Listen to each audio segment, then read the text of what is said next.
Hello, 713. Welcome to your Module 10 overview. So this is the very last module of the second phase of the course. We're going to enter a whole new phase coming up. So Module 10 kind of tapers off depending on how much work that you've done on your book report, actually, or your book review. That's the big assignment that's turned in here, but we have considered that you've been working on that for some time. And I've seen a lot of great drafts and given feedback to people. And so I know many of you are on track with this. So looking at your time on task, you always want to stay here, with the exception of you really do have to get this review in. And if you haven't been working on it, this could be a big week for you. The readings this week are ones that I think many of you will enjoy. These are readings about quality, validity, rigor, credibility in qualitative research in particular. You're going to want to pick the ones that are going to help you design the most. This is going to tell you, the kind of depth and the kinds of things that you're going to be putting into your chapter 3. Many of these papers are going to be very helpful citations and directions when you write this section in your chapter 3 around any of the qualitative work that you'll be doing. All right. So M10 question is usually pretty big because this is a pretty hot topic, and I really look forward to your questions this week. The M10 play is completely optional. There's no part of this play that is necessary this week. If you are opting to do the content analysis, you're really going to go through the steps.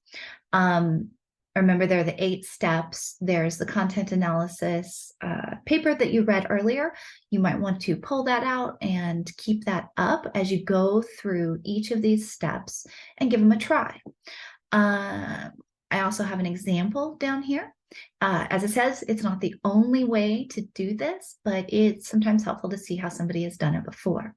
Now, if you're feeling overwhelmed and you had told me in M6 and M8 that you were definitely going to do this, but you reach this module and you're like, oh, I just need a break. I need to do something else for my LSC. I need to do something else for my other class, or I just need some sanity. It is okay to stop. It's fine. This is optional. If you do it, though, try to do it by the directions, kind of look at this example and really give it your all, because this is an analysis. It's just a practice of analysis that might help you think about any of the qualitative analysis you're going to do, whether it's a document, artifact, interview transcripts, or whatever you choose in your dissertation. All right. And then the last thing is the end of our apply for this phase. This is part 5. Basically, you are just going to turn in your book review. This is open to a website, media recording, or a file upload. If you do those, please make sure that you've shared things with both of your instructors. And if you're doing it in a group, make sure you note that when you turn it in, so that we can make sure that the feedback is available to the entire group and not just one submission. All right, one other little thing here in Module 10 that you're going to want to know about Module 11. The connect and apply have to do with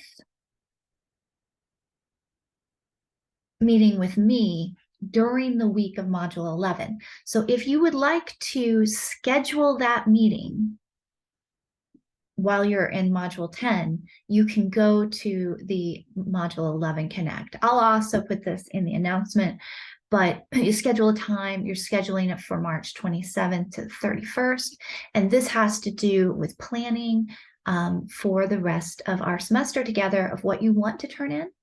Which is going to be a lot of choice up to you in the parameters of what this class does. I look forward to meeting with you here, but you might, like I said, in Module 10 that week, want to think about scheduling for this next week. All right, that is your overview